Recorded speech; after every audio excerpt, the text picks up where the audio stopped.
A Hell's Angel finds his only daughter, crying at his son's grave. The truth shocked everyone. The rumble of Cal Mercer's motorcycle echoed through the empty cemetery, cutting through the still night air. His headlight swept across rows of weathered headstones as he guided his bike down the narrow gravel path. Something had pulled him here tonight, a nagging feeling he couldn't shake, like an itch under his skin. The cemetery was different after dark. Shadows stretched long and deep between the markers, and a single street lamp cast an unsteady glow near the newer plots. As Cal killed his engine, that flickering light caught his attention. Someone was there, hunched over by his son's grave. His boots crunched on the gravel as he dismounted, leather jacket creaking as he straightened. At first he thought his eyes were playing tricks on him, but as he moved closer, his heart clenched. It was Lena, his daughter, kneeling in the damp grass before Eli's headstone. Her shoulders shook with silent sobs. One hand traced the carved letters of Eli's name, while the other pressed against her middle, as if holding herself together. She hadn't heard him approach. Cal stood frozen, watching her break down. In all his years as club president, he'd seen plenty of grieving women, wives and mothers of fallen brothers, but watching his own daughter mourn hit different. It reached past his hardened exterior and grabbed something deep in his chest. "I'm sorry," she whispered to the stone. "I'm so sorry, Eli." The words carried on the night breeze, heavy with guilt that Cal didn't understand. Sure, there had been tension before Eli's death. His son's sudden defiance of club orders, his determination to protect Lena from that arranged marriage. But why would she blame herself? The lamp above them sputtered, making shadows dance across the grave. Lena's fingers dug into the grass, her knuckles white with strain. Even from where he stood, Cal could see she was trembling. He'd never been good at comfort. Violence, intimidation, control, those were the tools he knew. But seeing his little girl like this stirred something else in him. Something that had been buried under years of club loyalty and brutal necessity. A twig snapped under his boot as he shifted his weight. Lena's head jerked up, her whole body going rigid with fear. She clutched the headstone like it was a shield, pressing herself against the cold marble. "Lena." Cal spoke her name softly, stepping out of the shadows. Cal's knees creaked as he lowered himself beside Lena in the damp grass. The flickering lamplight cast strange shadows across her tear-streaked face. She looked so young in that moment, reminding him of the little girl who used to run to him with scraped knees and broken toys. But he couldn't fix this with a bandage or stern word. "Baby girl," he said, his gruff voice softened by concern. "It's late. You shouldn't be out here alone." Lena wiped her cheeks with trembling hands, but wouldn't meet his eyes. "I needed to see him," she whispered, her fingers still tracing Eli's name on the cold stone. I needed to be close to him tonight." Cal understood grief. He'd buried enough brothers over the years to know how it could sneak up and grab you by the throat when you least expected it. But this seemed different. The way Lena's shoulders hunched, how she kept one arm wrapped protectively around her middle. It spoke of something deeper than simple mourning. "Is this about the arrangement?" he asked carefully. "Because that's done now. That crew won't bother you again." He didn't mention how Eli's defiance had led to his death, how his son's final act had been protecting his sister from a forced marriage meant to secure a dangerous alliance. A harsh sob escaped Lena's throat.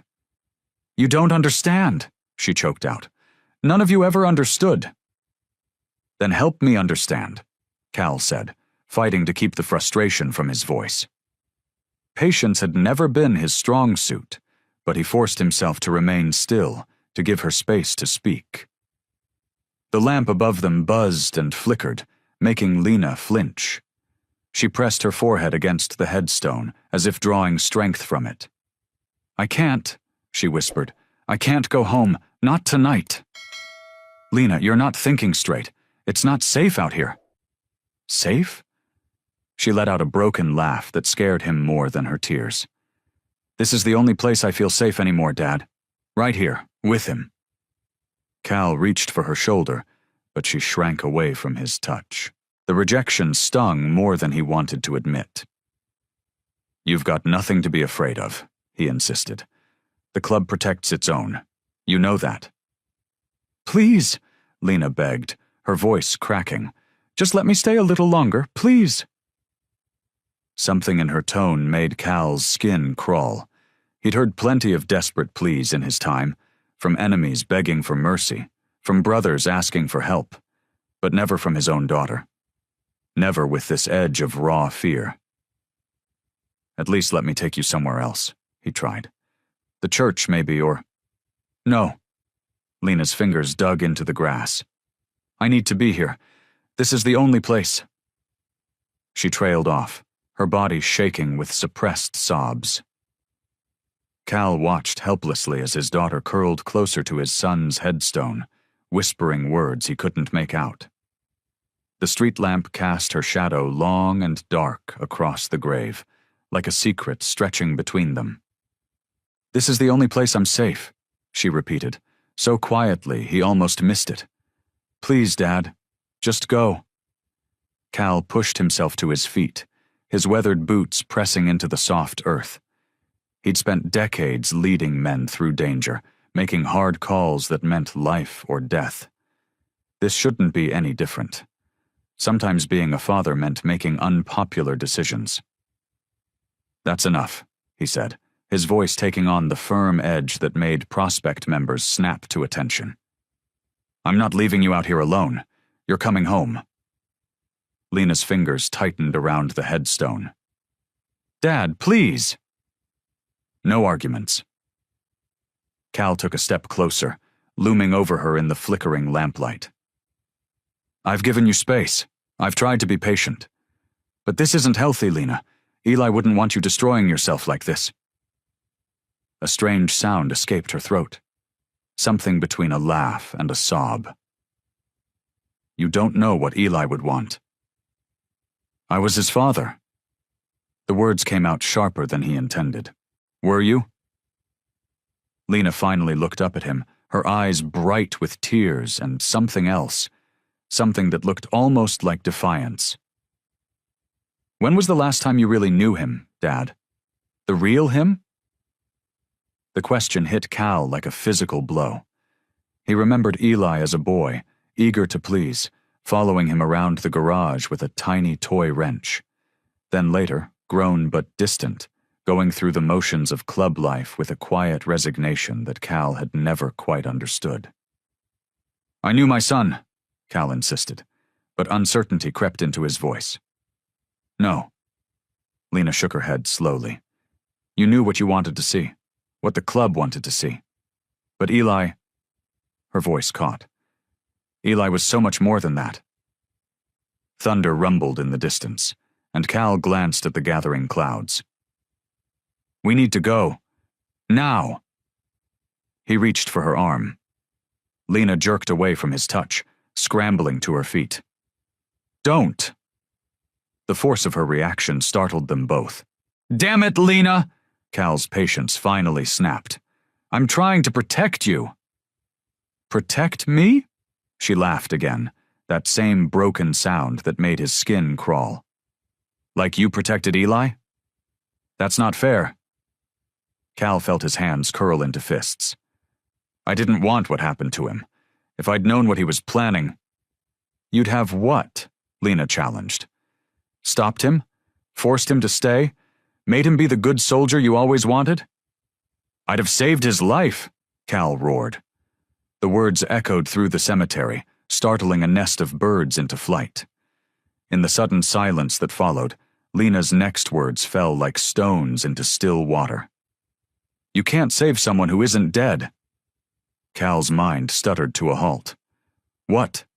Lena wrapped her arms around herself, as if physically holding in the truth that was fighting to escape. But now that she'd started, the words came rushing out. Eli isn't dead, she whispered. He never was. Cal stood frozen, his world tilting on its axis. The gravestone behind Lena suddenly seemed to mock him, its carved letters spelling out a lie he'd believed for over a year. The thunder growled closer, but Cal barely heard it. All he could hear was his daughter's impossible words echoing in his head. Eli isn't dead. He never was. The lamplight cast strange shadows across Lena's face as she hugged herself tighter. Rain started to fall, gentle drops that caught the light like tears. Remember Dr. Matthews? Lena's voice was barely above a whisper. The one who pronounced Eli dead after the crash. Cal nodded slowly. He remembered everything about that night. The phone call, the rush to the hospital, the doctor's grim face as he delivered the news. He owed Eli a favor, a big one. Lena's words came faster now, like she couldn't hold them back anymore. 2 years ago, Eli saved the doctor's daughter from an overdose, got her into rehab, kept it quiet. Dr. Matthews never forgot that. Cal's mind raced, connecting dots he'd never seen before. The body was from the morgue, someone unclaimed. Lena wiped rain from her face, or maybe they were tears. The crash was staged. The Savage Sons helped. They'd been wanting to break away from the Alliance for months. They made sure the bike burned enough that... She trailed off, swallowing hard. That we couldn't identify the body, Cal finished. His legs felt weak. He remembered standing in the morgue, looking down at what remained, believing with all his heart he was seeing his son. Eli knew what would happen when he leaked information about the arranged marriage to the feds, Lena continued. He knew the club would kill him for betraying them. This way, she gestured helplessly. This way he could save me and survive. Just somewhere else, as someone else. Cal thought about the marriage arrangement, a political alliance with a rival club that would have handed his daughter over like property. He'd told himself it was for her protection, for the good of the club. Now shame burned in his throat. He got word to me the night before, Lena said. Told me not to worry when I heard about the crash, that he'd found a way to fix everything. She laughed softly, but it held no humor. I had to pretend, Dad. At the funeral, at the wake, I had to act like I believed he was gone, when all I wanted to do was tell you he was safe. The rain fell harder now, drumming against the headstone. Cal stared at the carved letters of his son's name, remembering how many times he'd stood here, talking to what he thought was Eli's spirit. All those conversations, all that grief. Where? The word came out rough, choked. I can't tell you that. Lena's voice held steel now. Please don't ask me to. He's safe. He's happy, even. As happy as he can be, living with what he had to do. Cal's legs finally gave out. He sank onto a nearby bench, the wet wood soaking through his jeans. His son was alive. The thought kept repeating in his head, each time bringing a new wave of emotion, shock, confusion, anger at the deception, but underneath it all, a profound relief that made his hands shake. Eli was alive. His boy hadn't died in violence after all, hadn't ended up another casualty of the life Cal had chosen for them all. He looked up at Lena, seeing for the first time how the weight of this secret had aged her. She stood watching him anxiously, rain plastering her hair to her face, waiting for his reaction. Cal knew he should feel betrayed, should feel rage at being fooled, at having his authority as both father and club leader undermined. But all he felt was a lightness in his chest, like something frozen was finally starting to thaw. His son was alive. The rain eased to a drizzle as Lena wrapped her arms around herself, looking smaller than Cal remembered. She shifted her weight from foot to foot, like she used to do as a little girl when she had something difficult to say. "There's more," she whispered, her voice trembling. "About Eli and me." Cal waited, watching his daughter struggle with words that seemed stuck in her throat. The cemetery was silent, except for water dripping from the trees. "We grew up apart after Mom died," Lena started. "You sent me to Aunt Sarah's, remember? Said it wasn't right for a girl to be raised in the clubhouse." She smiled sadly. But every summer, every holiday, Eli would visit. He was different there, away from all this. Gentler. More himself.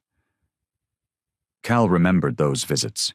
He'd thought they were just siblings staying close, keeping what little family they had intact.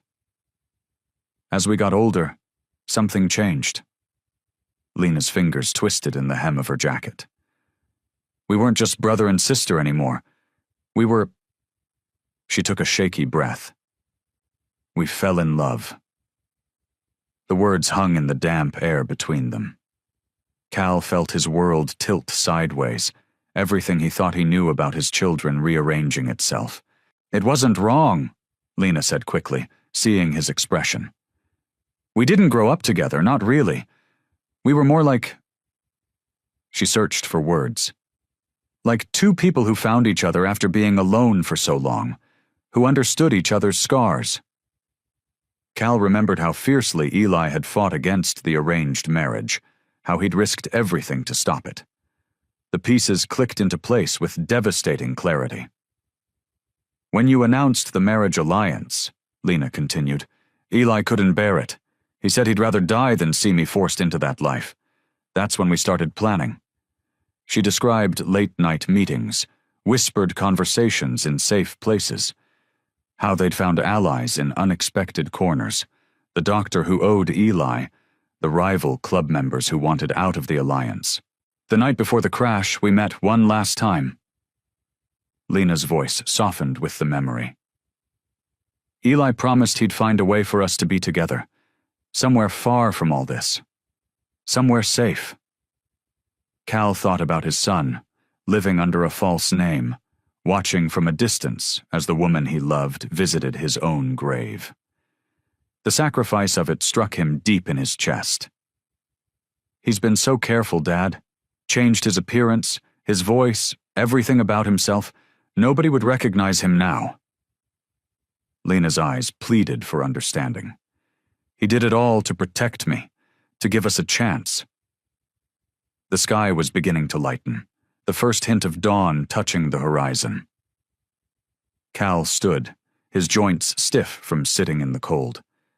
He looked at his daughter, really looked at her, and saw not the little girl he'd tried to protect, but a woman who'd found love strong enough to defy everything she'd been taught to fear.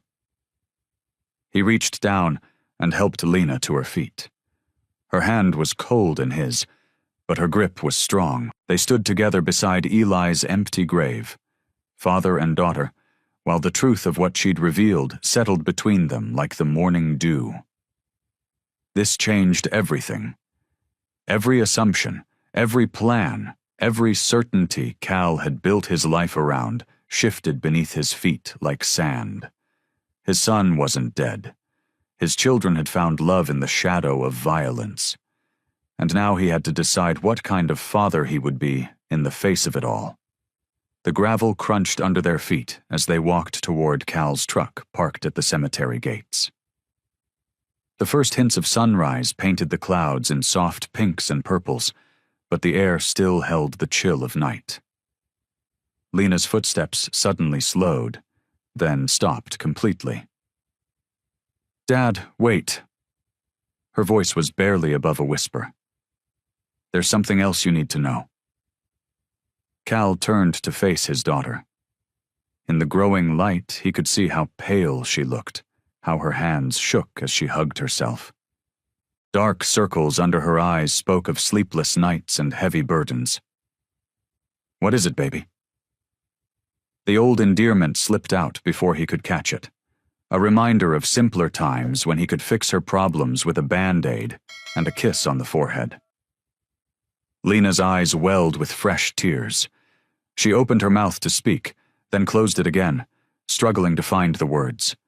Her breath came in short, sharp gasps. "Hey now, breathe." Cal stepped closer, placing his weathered hands on her shoulders. "Whatever it is, we'll figure it out." She shook her head, a sob catching in her throat. "You don't understand. This changes everything. The club, if they ever found out." A car passed on the distant highway, its headlights sweeping across the cemetery gates. Lena flinched at the light, her fear visible in every tense line of her body. "Look at me," Cal said softly, ducking his head to meet her eyes. "Nothing you say right now leaves this place. Whatever it is, it stays between us." Lena took a deep, shuddering breath. She pressed one hand against her stomach, a gesture so quick and unconscious that Cal almost missed it. Almost? His heart stopped. "I'm pregnant," she whispered, confirming his sudden understanding. "It's Eli's baby." The words hung in the pre-dawn air like smoke. Cal's hands dropped from her shoulders as he took a step back, the weight of this new revelation hitting him like a physical blow. His mind raced through the implications, the danger, the complications, the absolute impossibility of keeping this secret in their world. Lena stood before him, trembling but straight-backed, one hand still protectively curved over her stomach. In that moment, she looked so much like her mother that it made Cal's chest ache. "How?" he started, then shook his head. "How far along?" 3 months, Lena said, her voice steadying slightly. "I found out just before I started visiting the grave more often. I needed to feel close to him somehow." Cal ran a hand over his face, feeling the rough scratch of his beard against his palm. His grandson, or granddaughter, was growing inside his daughter, a new life created from a love that could get them all killed if the wrong people ever discovered the truth. "Does Eli know?" he asked. Lena shook her head, tears spilling down her cheeks. "I haven't found a safe way to tell him yet.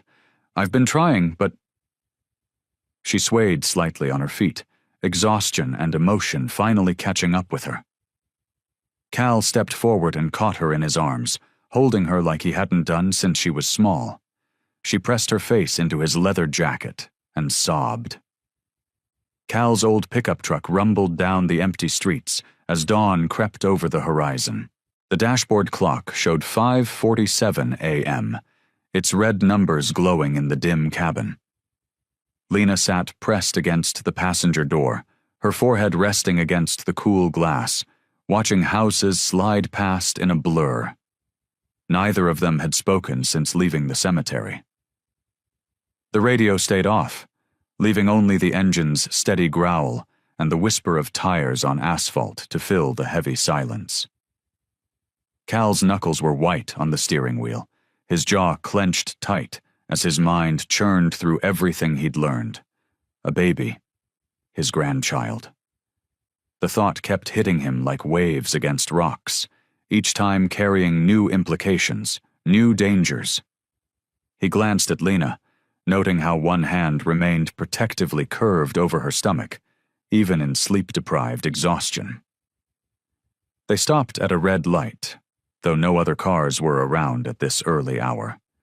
The rising sun painted the sky in shades of orange and gold, catching in the rearview mirror and making Cal squint.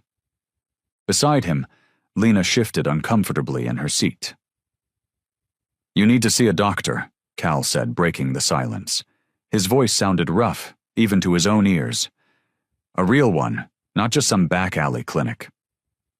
Lena turned to look at him, shadows under her eyes stark in the morning light. "I can't use my real name.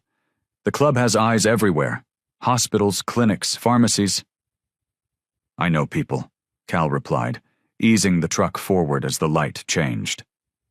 "Good people, outside the life. They can help without asking questions." "Like the doctor who helped fake Eli's death?" Lena's words carried a hint of bitter humor. Cal nodded slowly. Similar, but this time it's about bringing life into the world, not hiding it. They turned onto their street, lined with modest houses showing early signs of life, porch lights clicking off, newspapers being retrieved, cats slinking home from night prowls. Their own house sat dark and quiet at the end of the block, its weather-worn paint and overgrown lawn a testament to deeper neglect. As Cal pulled into the driveway, Lena's hand moved to the door handle, but she paused. "What are we going to do?" Her voice was small, almost childlike in its uncertainty. Cal switched off the engine, letting the sudden silence settle around them. The question hung between them, heavy with all its unspoken layers. What were they going to do about Eli, about the baby, about the club that would destroy them all if the truth ever came to light? "For now," Cal said carefully, "you're going to go inside and get some rest. Real rest, not just sitting at that window watching shadows." He turned to face her fully. "We'll figure out the rest, one step at a time." Lena nodded, though doubt clouded her eyes.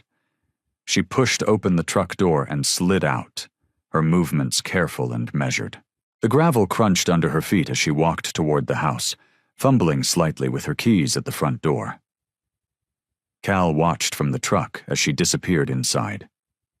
The morning sun now cleared the horizon completely, casting long shadows across the driveway.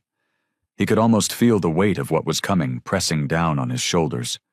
Choices to make, lies to craft, a fragile new life to protect. The morning sun streamed through the kitchen window, casting long shadows across Cal's worn wooden table. His coffee had gone cold, untouched in the chipped mug that Eli had given him years ago. The house creaked and settled around him, reminding him of its emptiness. Cal rubbed his weathered face with calloused hands, his mind replaying fragments of memories. Eli, at 5 years old, determined to fix his own bicycle. At 12, proud and oil-stained after helping in the garage for the first time. At 16, receiving his first motorcycle, a beat-up Harley that father and son had restored together. The kitchen clock ticked steadily, marking time in a world that had suddenly shifted beneath his feet. His son was alive. The thought kept hitting him like a physical blow, making his chest tight with emotions he couldn't name.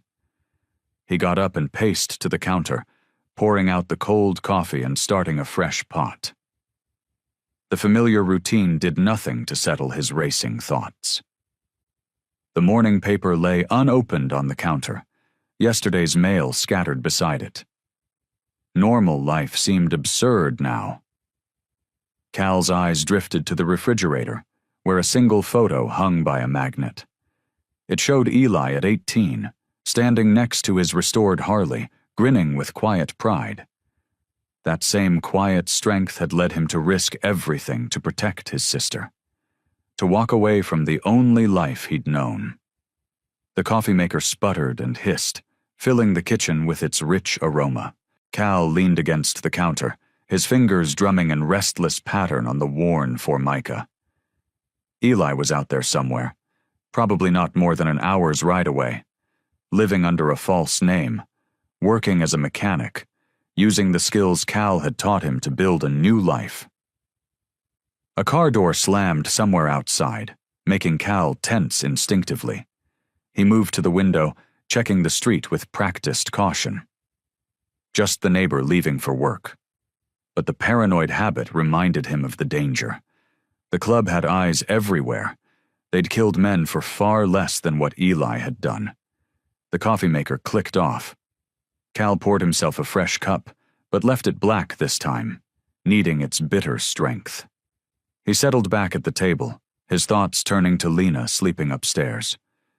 She'd been carrying this secret for months, protecting both her brother and her unborn child. The weight of it showed in the shadows under her eyes, in the way she jumped at sudden noises. Cal's hands tightened around the warm mug. A year of grieving for a son who wasn't dead. A year of watching his daughter withdraw into herself, thinking he knew why. A year of club members offering gruff condolences while his son lived and breathed just miles away. The morning light had shifted, drawing new patterns on the table. Cal traced them with one finger, remembering how Eli used to do the same as a child, making up stories about the shapes. His son had always been the gentle one, more likely to fix things than break them. Cal had worried it made him weak. Now he wondered if it had made him the strongest of them all. He stood abruptly, his chair scraping against the linoleum. The need to see Eli had been growing steadily since the cemetery, but now it became overwhelming. He needed to see his son's face, to know with his own eyes that Eli was really alive, to understand how his quiet, thoughtful boy had found the courage to sacrifice everything for love. Cal reached for his leather jacket, hanging by the door. He would find Eli today. No more waiting, no more questions. A father needed to see his son. The sun hung high in the afternoon sky as Cal's pickup truck rumbled down a potholed street on the outskirts of town. Industrial buildings lined both sides, their metal walls bleached by years of harsh weather. He'd changed into plain clothes, no club colors, nothing that would draw attention.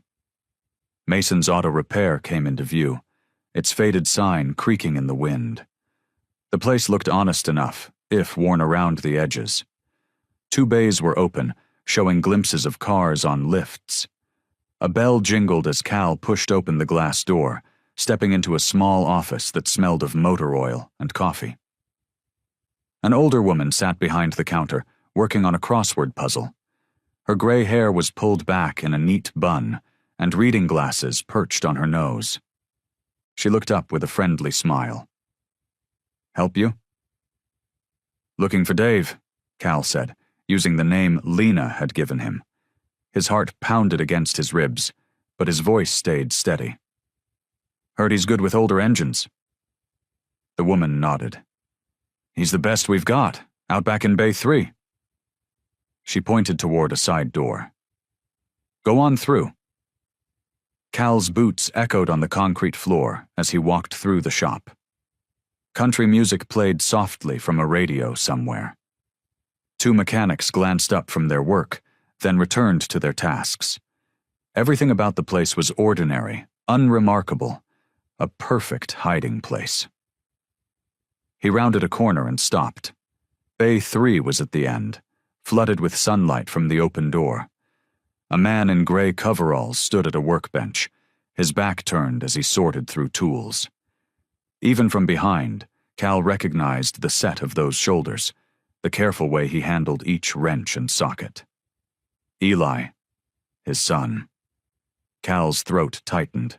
He took another step forward, scuffing his boot deliberately against the floor.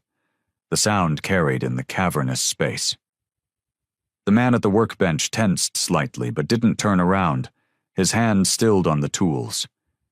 "Can I help you?" The voice was familiar but careful, neutral. "Got an old Harley that needs work," Cal said quietly. "Heard you're the man to see." The tools clinked as Eli set them down, one by one. His movements were deliberate, controlled. He wiped his hands slowly on a shop rag, still facing the workbench. "What year?" Eli asked, his voice barely above a whisper. 99 Softail. Cal took another step closer. "Same as the one we rebuilt together." The shop rag dropped from Eli's hands. Slowly, he turned around. Father and son faced each other across the oil-stained concrete. Eli looked thinner, his face more weathered than Cal remembered. A year's worth of worry had left its mark, but his eyes were clear and steady, meeting his father's gaze without flinching. For a long moment, neither man moved. The radio played softly in the background. A wrench clattered in a distant bay. Through the open door, traffic hummed on the street outside, the ordinary sounds of an ordinary afternoon that had suddenly become extraordinary. Cal saw his son's hands clench and unclench at his sides, saw the slight tremor in his shoulders, saw the mix of fear and hope and determination in his eyes. This was Eli, alive, breathing, standing right there in the sunlight. Their eyes locked, and a year's worth of grief and secrets hung in the space between them. Eli moved first, walking to the bay door and pulling it down with a metallic rattle. He flipped the sign on the office door to closed and drew the blinds. Only then did he turn back to his father, shoulders tight with tension. "There's a break room in the back," Eli said, his voice low. "More private." Cal followed his son through a narrow hallway, into a small room with a coffee maker, mini fridge, and worn table. Fluorescent lights hummed overhead. Eli gestured to one of the plastic chairs before taking a seat himself. "Doc Martinez helped," Eli began, his hands clasped on the table. "He owed me a favor after I fixed his daughter's car last winter. Got the death certificate signed, no questions asked." He paused, studying his father's face. "The body in the casket was from the morgue. Someone unclaimed who matched my build." Cal's jaw tightened. "The bike crash?" "Staged. The lone wolves helped with that part." Eli's voice grew quieter. "Their president's sister, the one who escaped an arranged marriage 10 years ago? She understood what Lena was facing." Understanding dawned in Cal's eyes. The rival club's mysterious involvement suddenly made sense. That's why they backed off so quick after the crash. Eli nodded. They made it look real. Burned wreck, dental records switched. He ran a hand through his hair. "I knew the club would kill me anyway for what I did, exposing the trafficking connection. This way at least Lena would be safe." "But you stayed." It wasn't a question. "Couldn't leave her unprotected?" Eli's voice cracked slightly. "Got the job here 3 days after the funeral. Changed my name, kept my head down. The owner knows enough not to ask questions." He gestured around the break room. "It's not much, but I can see Lena's apartment from the garage roof. Make sure no one's watching her." Cal studied his son's face. Thinner now, with shadows under his eyes that hadn't been there before. But there was strength there, too, and a quiet determination that reminded Cal of himself at that age. "The club." Eli hesitated. "They still watching her?" "Not as close as they used to." Cal's voice was gruff. "They think she's grieving. No threat anymore." He leaned forward. "But if they find out about this, about you, about the baby..." Eli's head snapped up, eyes wide. "Baby?" The word came out barely above a whisper. Cal saw the color drain from his son's face. "She told me last night, at your grave." Eli stood abruptly, pacing the small room. His hands were shaking. "A baby," he breathed. "Oh God." He pressed his palms against the wall, head bowed. "I should have taken her further away. Should have. Son." Cal rose from his chair. Eli turned, and suddenly he looked very young, like the boy who used to run to his father with skinned knees and broken toys, believing Dad could fix anything. His eyes were wet. "I don't know how to protect them both," Eli whispered. Cal crossed the room in 3 strides and pulled his son into his arms. Eli stiffened for a moment, then melted into the embrace, his shoulders shaking. Cal held him tight, one hand on the back of his head like when he was small. Pride and fear warred in Cal's chest, pride in the man his son had become, fear for what lay ahead. He'd spent a year grieving this boy, and now here he was, alive and trembling in his arms, having sacrificed everything to save the woman he loved. The sun was setting when Cal's truck turned onto the narrow dirt road. Eli sat tensely in the passenger seat, his hands gripping his knees. They hadn't spoken much since leaving the auto shop, both lost in their own thoughts. The safe house came into view, a small cabin tucked behind a screen of pine trees, its weathered wood blending into the forest shadows. Cal had bought it years ago under a false name, keeping it as a backup that even the club didn't know about. A blue sedan was already parked out front. "Lena's here?" Eli asked, his voice rough with emotion. Cal nodded, killing the engine. "Told her to come straight from work. No stops, no phones." They climbed out of the truck, gravel crunching under their boots. The evening air was cool and still, broken only by distant bird calls. Eli hesitated at the bottom of the porch steps, his face a mix of longing and fear. "She needs to see you," Cal said quietly. The screen door creaked open before they could knock. Lena stood in the doorway, one hand pressed against her stomach. For a moment, nobody moved. Then Lena made a small, broken sound and flew down the steps into Eli's arms. "I'm sorry," she whispered against his chest. "I wanted to tell you about the baby. I just didn't know how—" Eli held her tighter, burying his face in her hair. "Don't apologize, not ever." His voice shook. "I'm the one who's sorry. Leaving you alone like that?" Cal watched them from the bottom step, his throat tight. They looked so young, clinging to each other in the fading light, too young to carry such heavy secrets. Inside the cabin, they gathered around the small kitchen table. A single lamp cast warm light over their faces. Lena hadn't let go of Eli's hand since they sat down. "How far along?" Eli asked softly. 3 months. Lena's free hand rested on her still flat stomach. "Doctor says everything looks healthy." Cal leaned forward, his expression serious. "We need to be smart about this. The club can't suspect anything's changed." He looked at Lena. "You keep living your normal life, work, home, occasional visits to the cemetery?" She nodded, squeezing Eli's hand. "And you," Cal turned to his son, "stay at the shop. Keep your head down. No contact except through me, not until we figure something more permanent." "What about when she starts showing?" Eli's jaw was tight with worry. "I've thought about that," Lena said. "There's a women's shelter 2 towns over. I can say I'm volunteering there, helping other women escape bad situations." Her smile was sad. "No one would question why that matters to me." Cal nodded slowly. "Could work. Gives you a reason to be away sometimes, explains any baby stuff they might notice."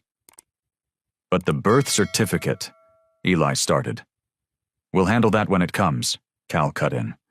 "Right now we focus on keeping you all safe while I work out the details." He looked between them. "No one else can know. Not about the baby, not about you being alive. The smallest slip could get back to the club." The young couple exchanged glances, then nodded. Outside, crickets had started their evening chorus. The lamplight caught the tears in Lena's eyes, but her voice was steady. "We trust you, Dad." Those words hit Cal like a physical blow. How long had it been since his children had looked at him with such faith? He reached across the table and took their joined hands in his. "I'm going to make this right," he promised. "Whatever it takes." The clubhouse parking lot was packed with motorcycles when Cal pulled in the next morning.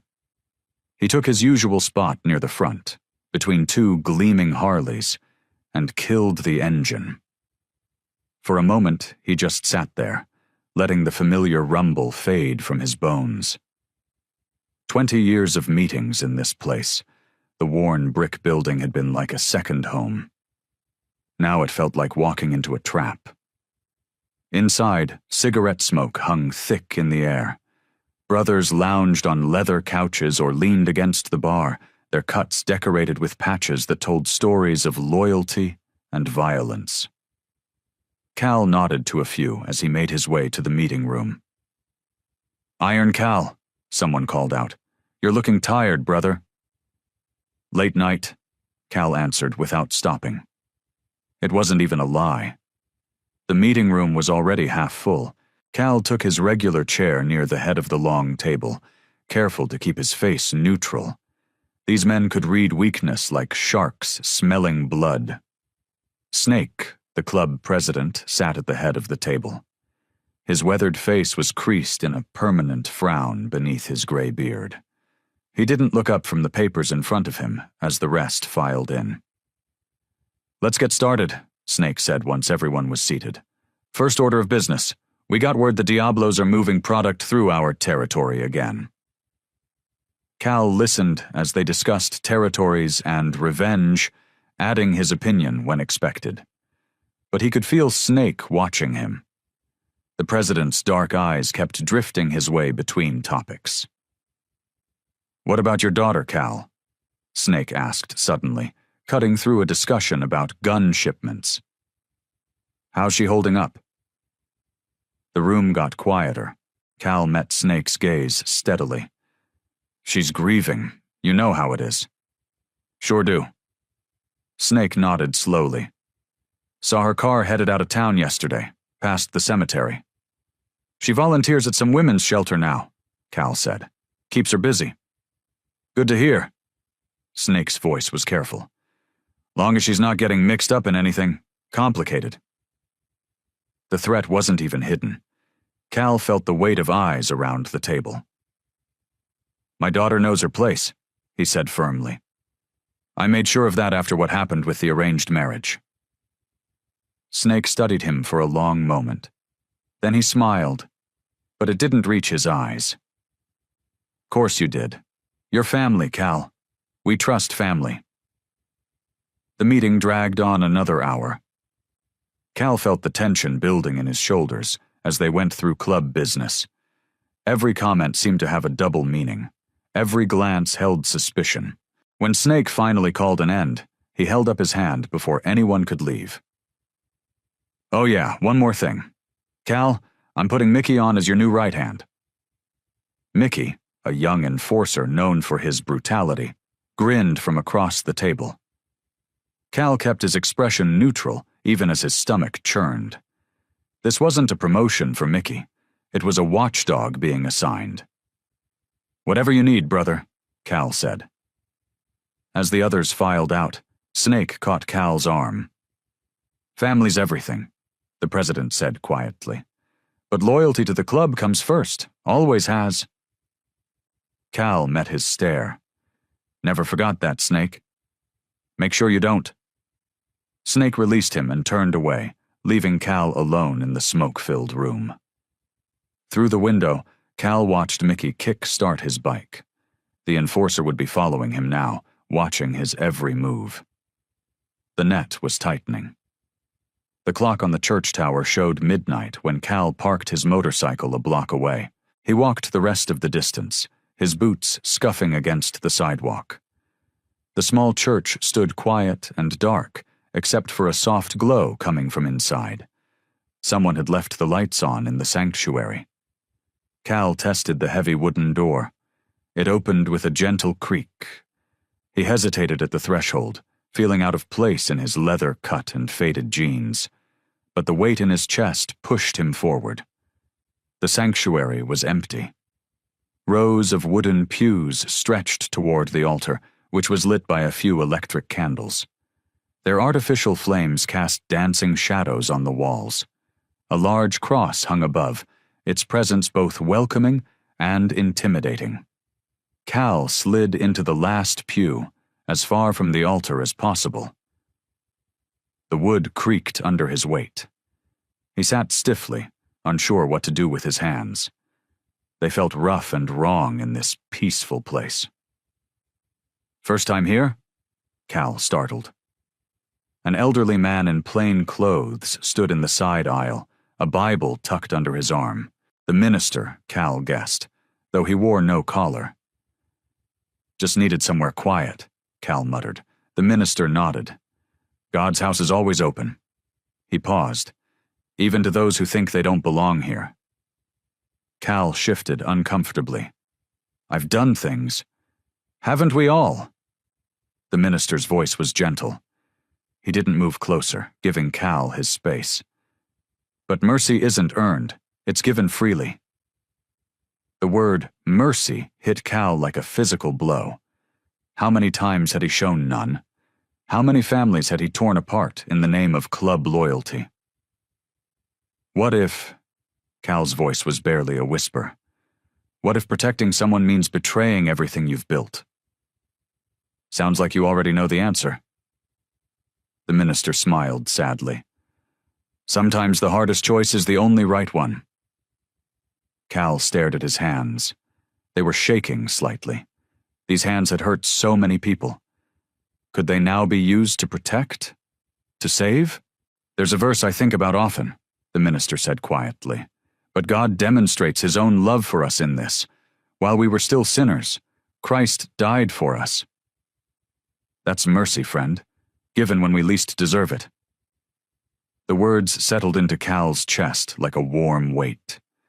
He thought of Lena, of Eli, of the grandchild growing in secret, of all the chances he'd missed to choose differently.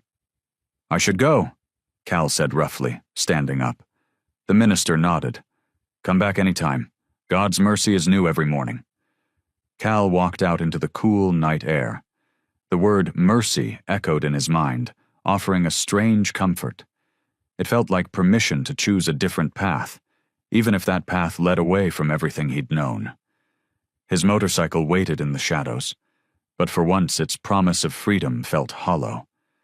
Real freedom, he was beginning to understand, might look very different than he'd always thought. Lena walked through the church garden, her hand resting protectively over her stomach. The morning sun warmed her face as she followed the stone path between neat rows of flowers. She'd noticed the elderly woman tending these gardens before, during her secret visits to pray. Today, the woman was on her knees beside a patch of daisies, wearing a wide-brimmed hat and garden gloves. She looked up as Lena's shadow fell across the flowers. Good morning, dear. The woman's smile was kind, creating a web of wrinkles around her eyes. I'm Martha. I've seen you here before, haven't I? Lena nodded, suddenly nervous. I'm Lena. I come sometimes to think. Martha patted the stone bench beside her. Would you like to sit? These old knees need a rest anyway. Something in Martha's gentle manner made Lena's carefully built walls start to crumble. She sat down, smoothing her dress over her still flat stomach. The garden's beautiful, Lena said softly. Thank you, dear. I started it after my Harold passed. Martha removed her gardening gloves. Sometimes the best healing happens while your hands are in the dirt. Tears pricked at Lena's eyes. How did you deal with people judging you after he died? Martha studied her face. Small towns love their gossip, don't they? But judgment says more about them than us. She paused. You're carrying a heavy burden, aren't you?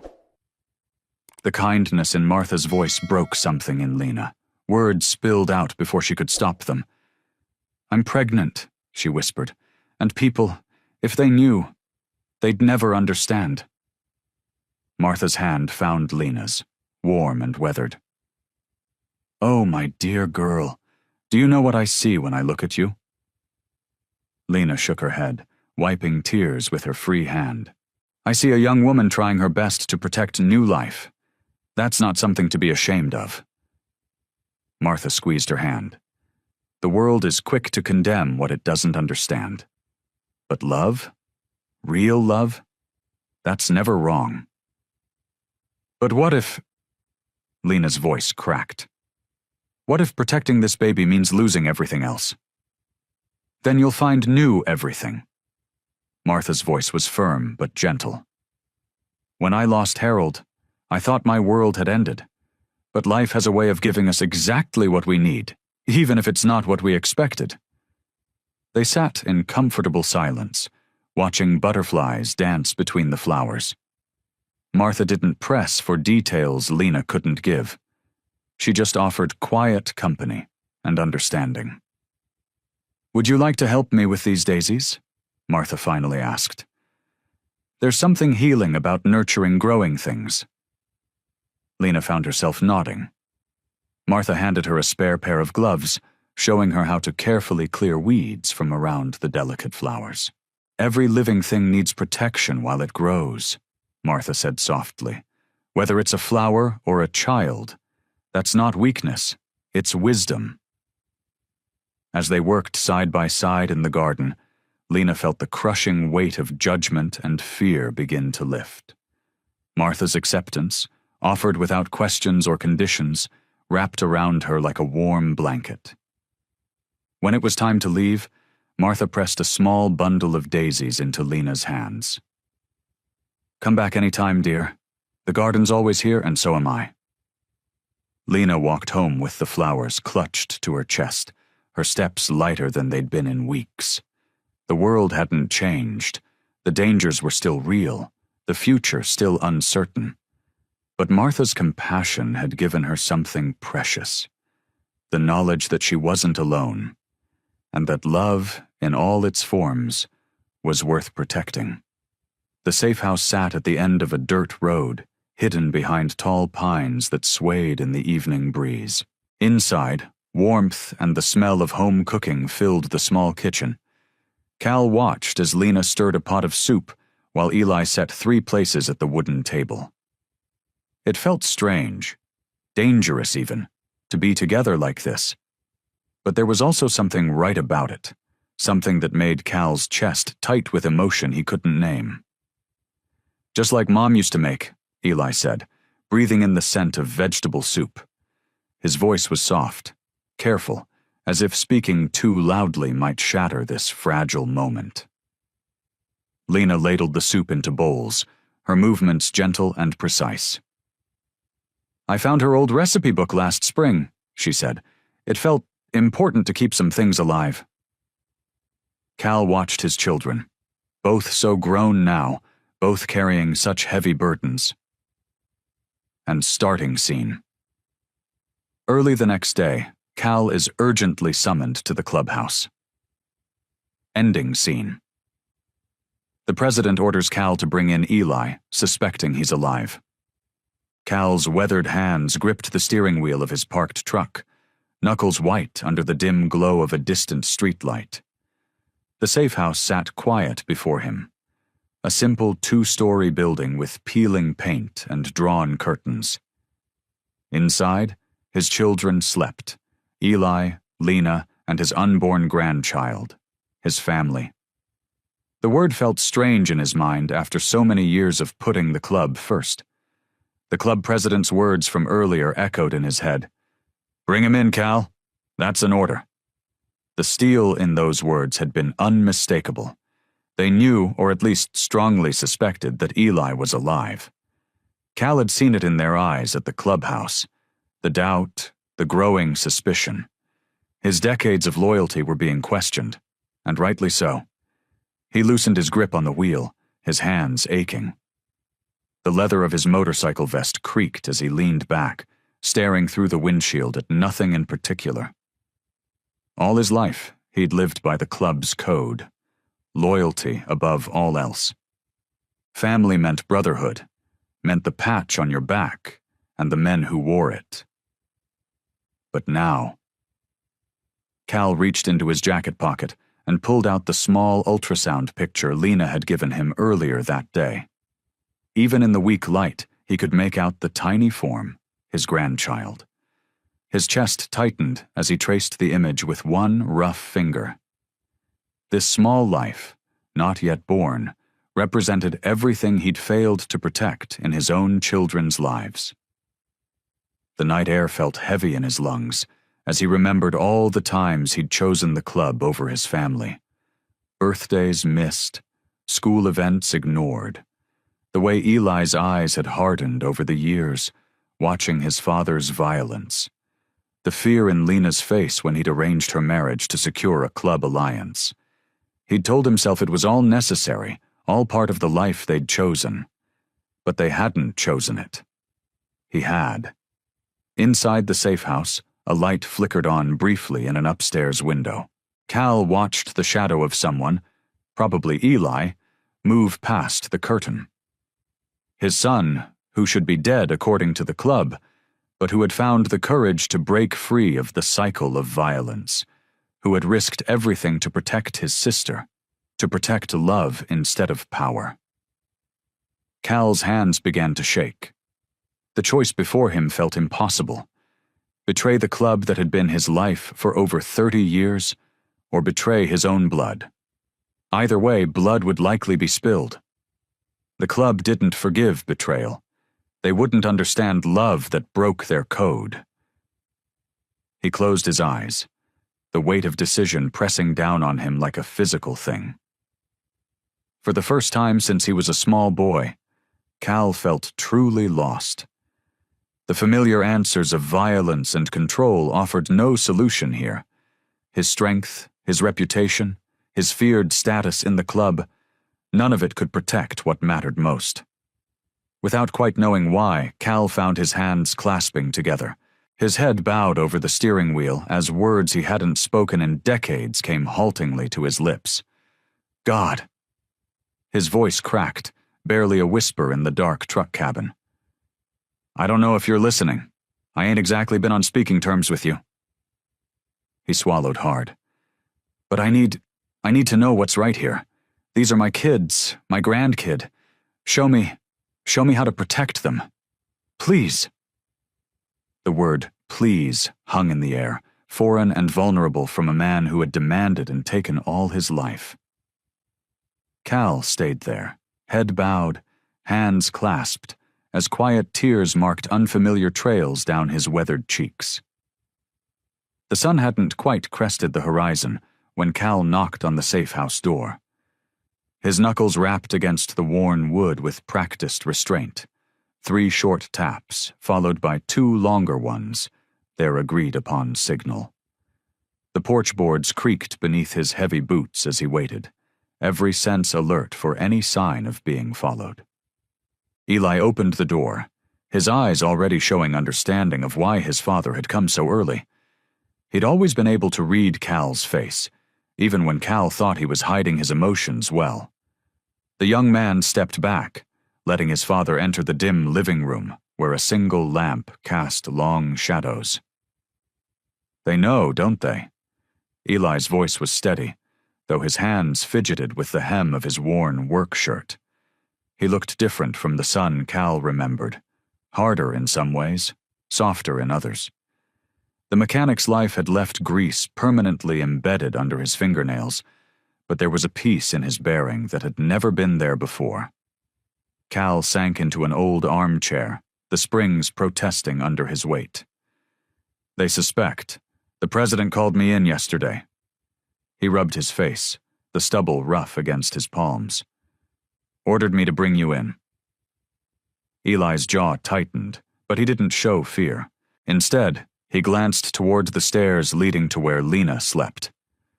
How much time do we have? Not much.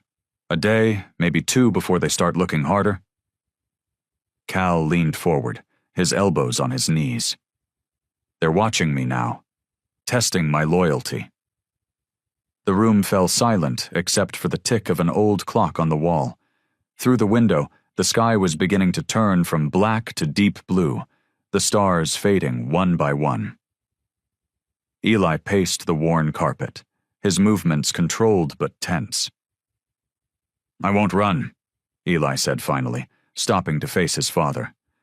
Not if it means leaving Lena behind, not with the baby coming. Cal nodded, having expected this answer. It was the same stubborn loyalty he'd always shown, just directed at something worth protecting now. I'm not asking you to run.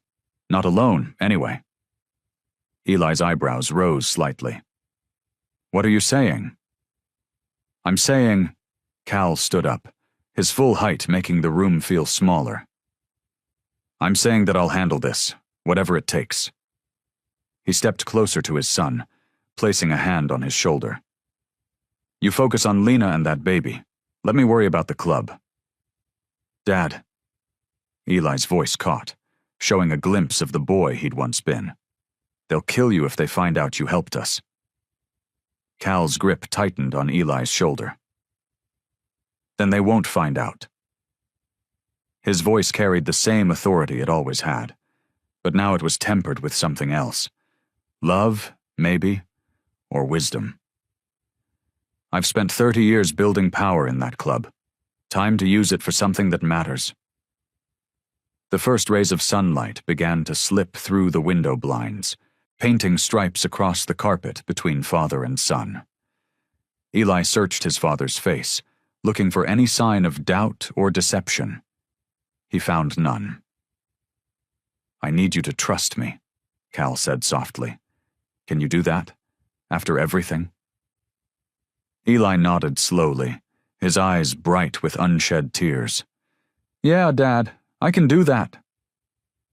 Cal pulled his son into a rough embrace, holding him tight for a moment before stepping back. "I'll handle everything, whatever it costs." The promise hung in the morning air between them, as solid as steel and just as unbreakable. Cal sat in his truck outside the post office, watching the afternoon crowd thin out. His leather vest felt heavy on his shoulders, the patches that had once filled him with pride now weighing him down like armor he no longer wanted to wear. The manila envelope on the passenger seat contained what he hoped would be enough to save his children. Inside were carefully forged documents, passport copies, fake flight records, and receipts from hotels in Mexico City. Cal had called in old favors, paying heavily for paper trails that would convince the club Eli had fled south. The work had to be perfect.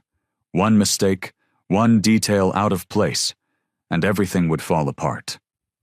He pulled into the clubhouse parking lot 20 minutes later, gravel crunching under his tires. Two prospects lounged near the entrance, straightening up when they recognized his truck. Cal grabbed the envelope and stepped out, his boots hitting the ground with practiced authority.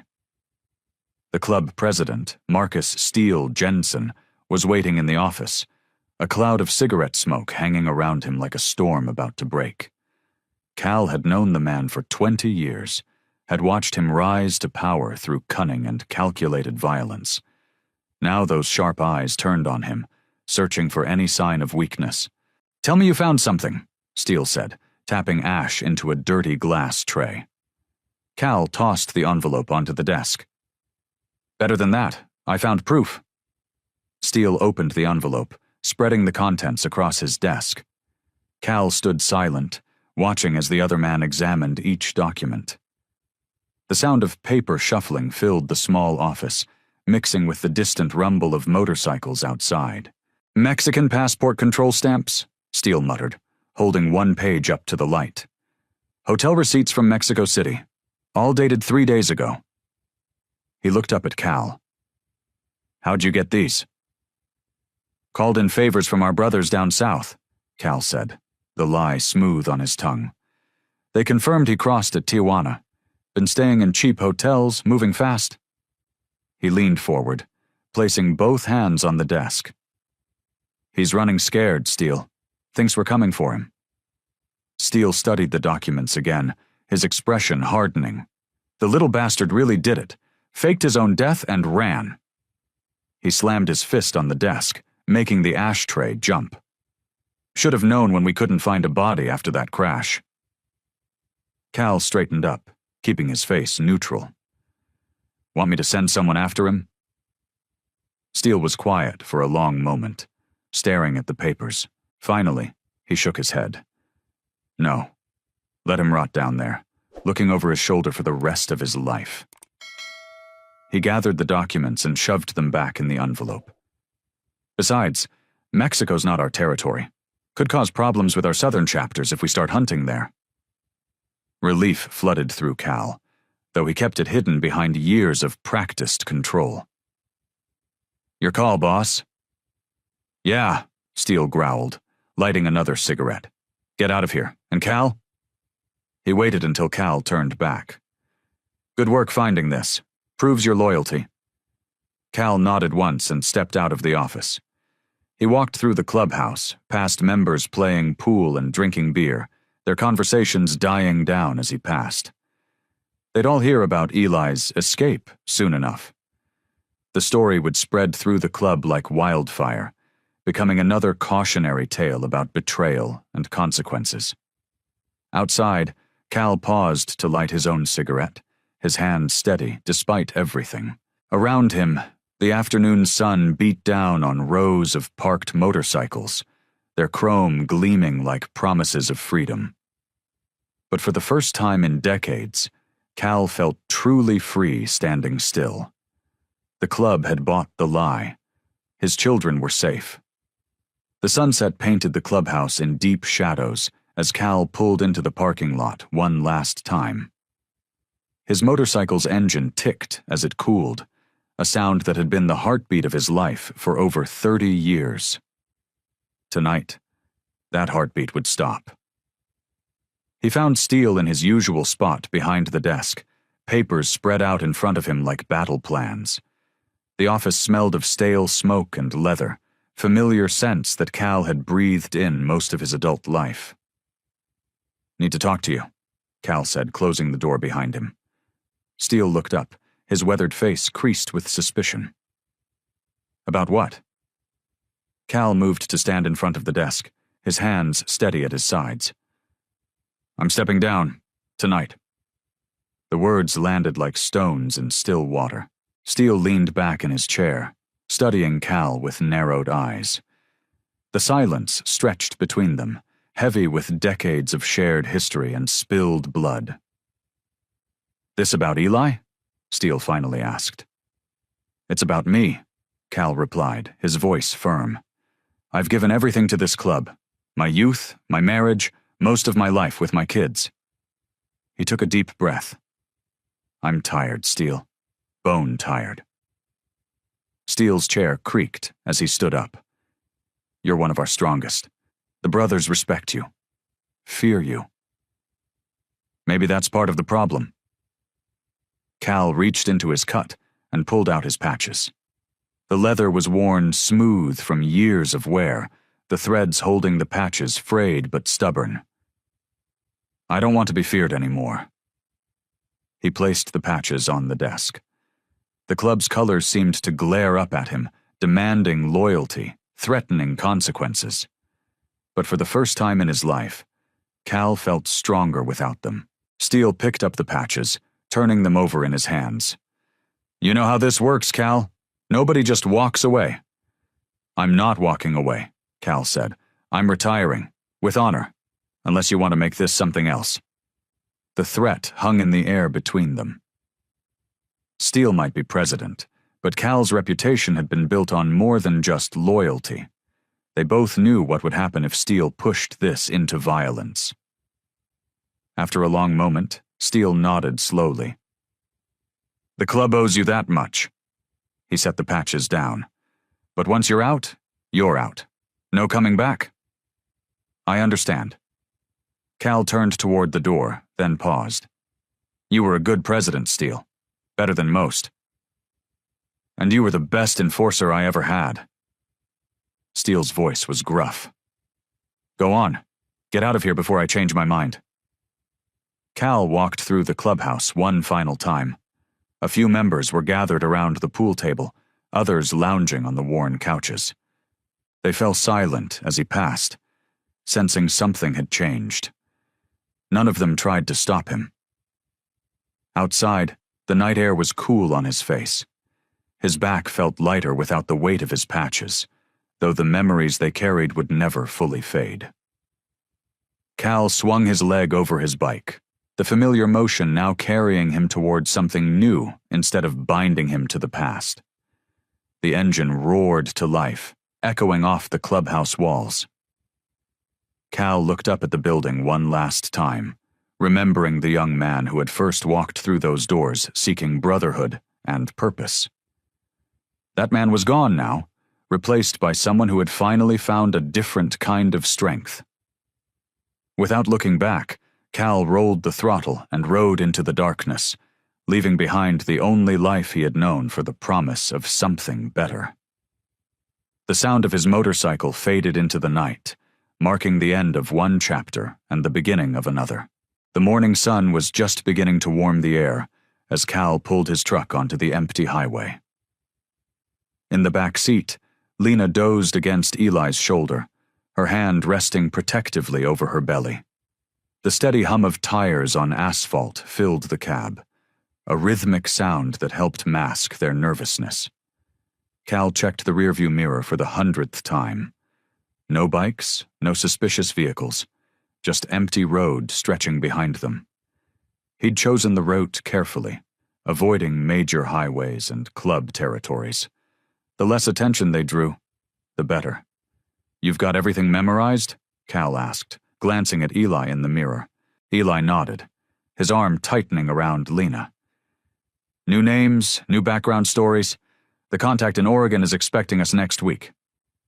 He paused, studying the documents in his lap. "These look real, Dad. Really real." "They should. Cost enough." Cal managed a small smile. "Your new mechanic's license is registered and everything. Should be able to find work easy."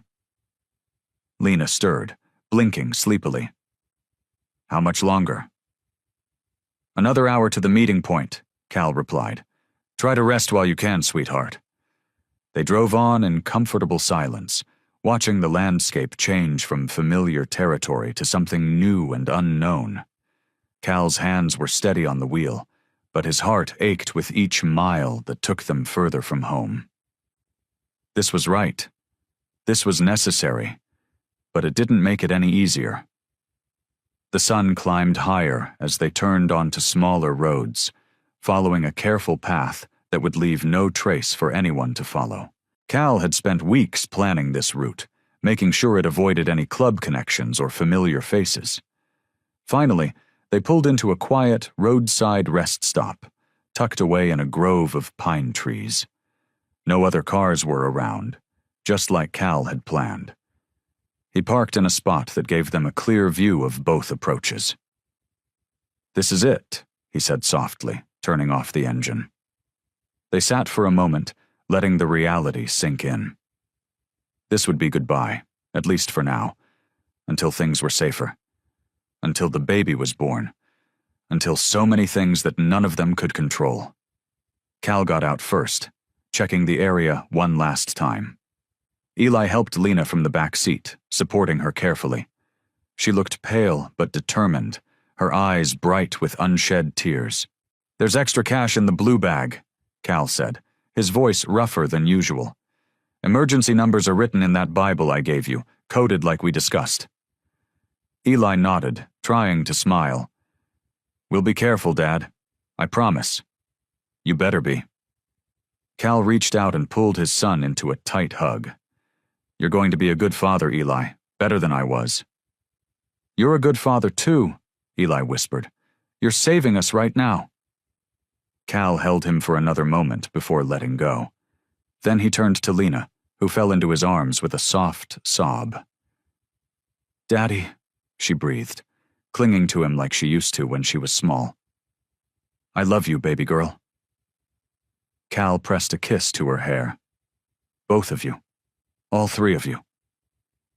He placed his hand gently on her stomach, feeling the promise of new life beneath. "We'll find a way to let you know when the baby comes," Lena promised, wiping her eyes. "Just stay safe, that's all I need to know." Cal stepped back, forcing himself to be strong for them one last time. "Go on now. You've got a long drive ahead." The morning fog rolled thick through the streets of their new Oregon town, wrapping around the small rental house Lena and Eli now called home. Through the kitchen window, Lena watched fallen leaves dance across their tiny front yard, while she sipped her chamomile tea. 6 weeks had passed since they'd said goodbye to her father at that quiet rest stop, and each day brought a mixture of gratitude and heartache. Their house wasn't much, just 2 bedrooms, faded siding, and creaky floors, but it felt safe. The neighbors kept to themselves, and the town was small enough that newcomers weren't unusual, but not so tiny that they drew attention. Eli had found work at a local garage, where his skilled hands and quiet manner earned him quick respect. "Morning," Eli said softly, coming up behind her. His hands settled gently on her growing belly, which was now showing clearly at 5 months. How are my girls doing? Lena leaned back against him, smiling.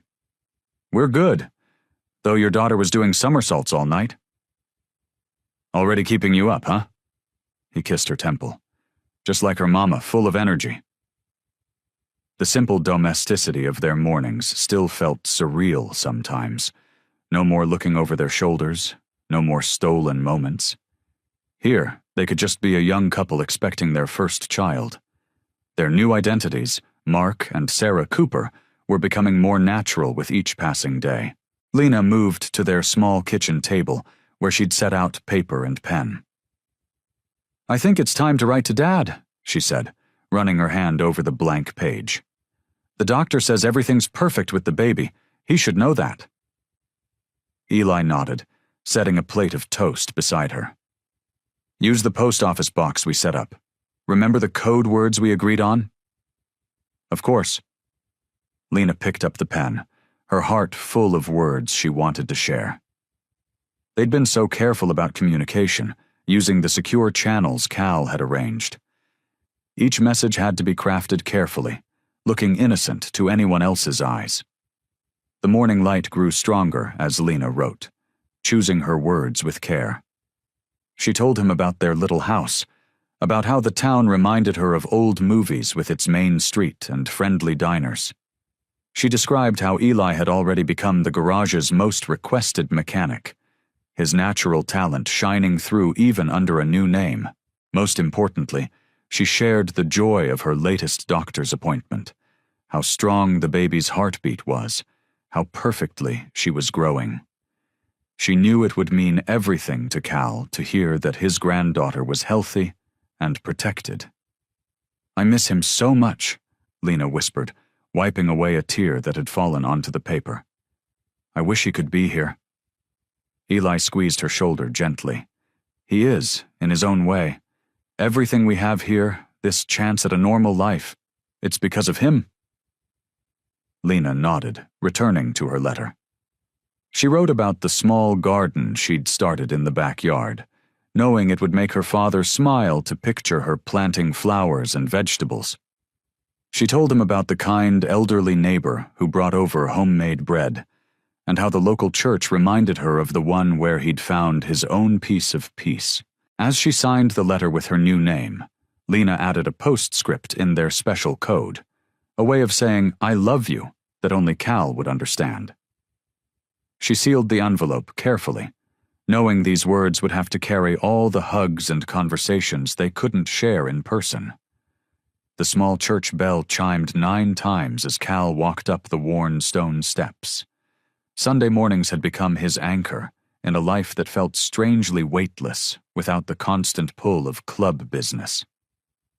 He nodded to familiar faces as he made his way to his usual spot in the back pew, where the morning light filtered through stained glass cast soft colors across his weathered hands.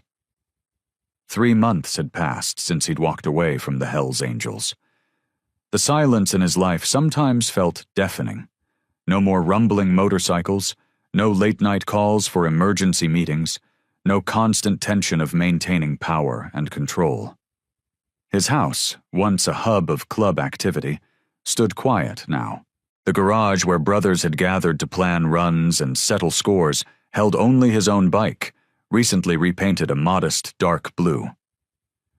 Good morning, Cal, Pastor Mike said warmly, stopping by his pew before the service. The older man had never pushed or pried, simply offered quiet acceptance as Cal became a regular presence in his congregation.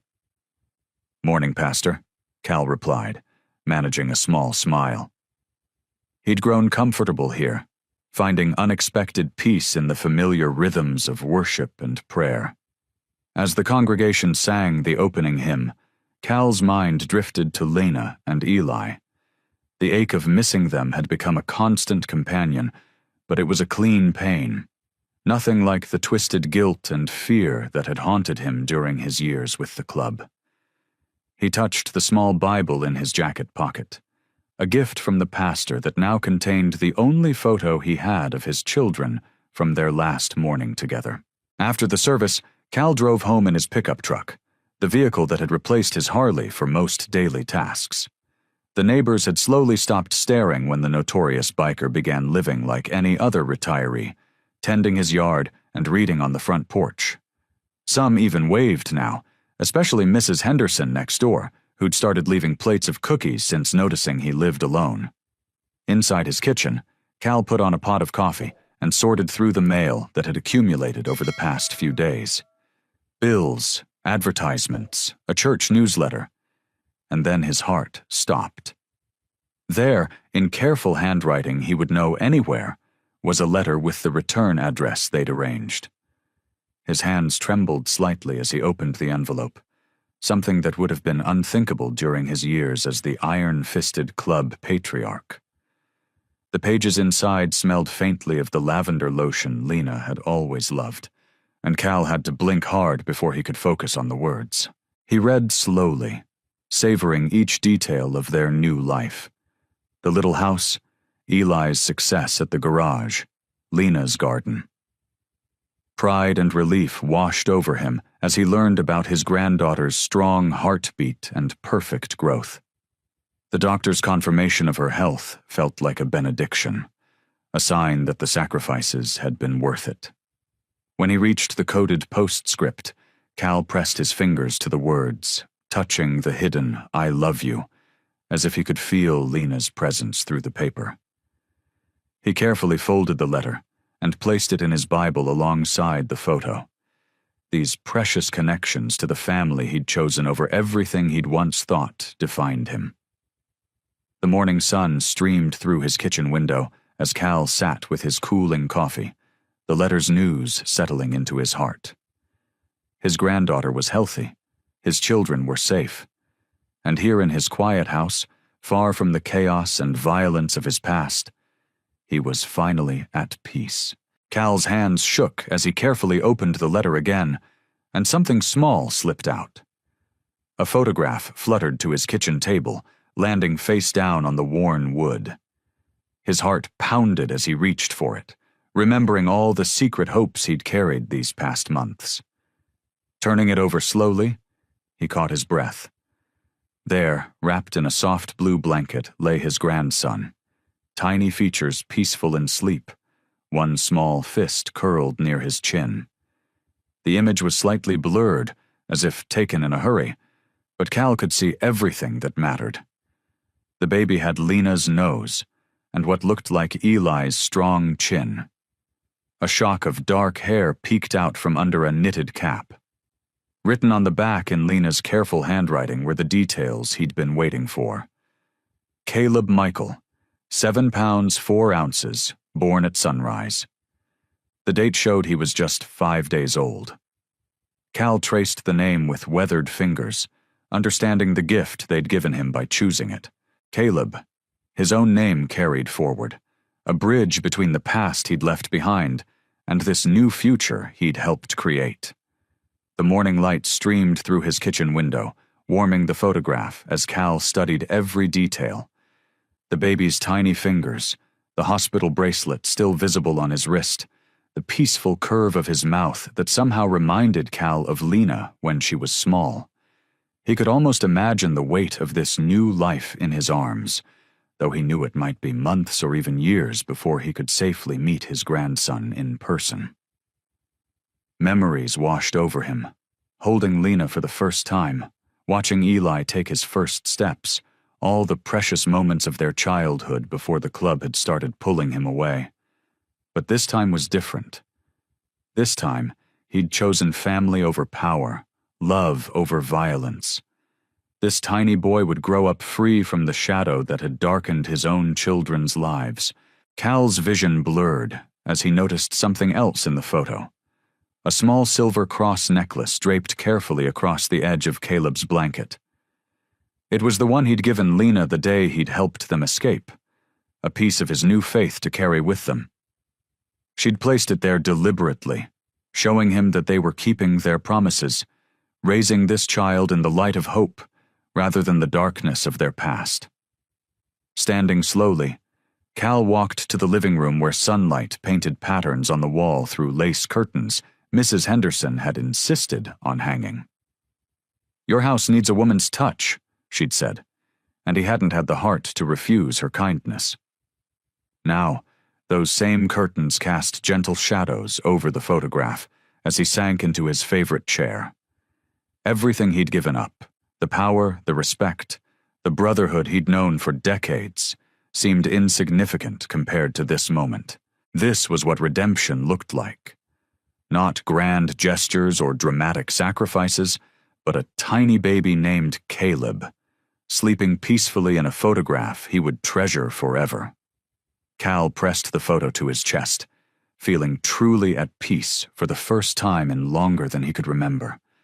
The weight of his past, the violence and fear that had defined so much of his life, seemed to lift away.